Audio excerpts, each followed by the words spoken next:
গুগলের ফার্স্ট পেজে র্যাঙ্ক করার জন্য কীরকম অথরিটি দরকার বা কত অথরিটি দরকার, এই কোয়েশ্চেনটা আপনারা অনেকেই জিজ্ঞেস করেন মাঝে মাঝে যে ভাই আমার অথরিটি কতটুকু হইলে আমি গুগলে র্যাঙ্ক করবো।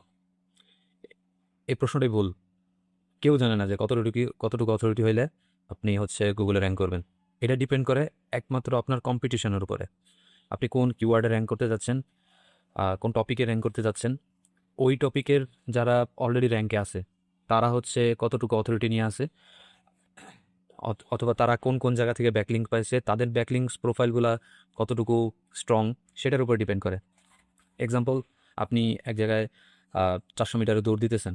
এখন আপনি যদি আমার কোয়েশ্চেন করেন যে ভাই ওই দৌড়ে জিততে হইলে আমার কতটুকু জোরে দৌড়াইতে হবে, এটা তো বলা পসিবল না বা কোয়েশ্চেনটা ঠিক না। কারণ ওই দৌড়ের মধ্যে, ওই দৌড় প্রতিযোগিতায় দৌড়াইতে হইলে আপনার তাদের চেয়ে বেশি দৌড়াইতে হবে, তাদের চেয়ে বেশি জোরে দৌড়াইতে হবে।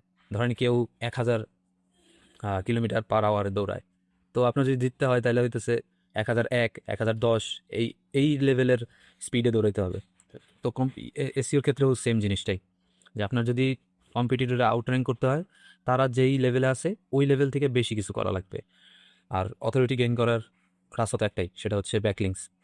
আপনি স্ট্রং ব্যাকলিং পাবেন, আপনি অটোমেটিক ধীরে ধীরে ধীরে ধীরে র্যাঙ্ক করবেন আর কি। তো এইটা শোনার পরে আবার ঝাঁপাইয়ে পড়েন না, কন্টেন্টের বিষয় আছে, আমি ধীরে ধীরে সব কিছু শেয়ার করবো। Thank you everyone.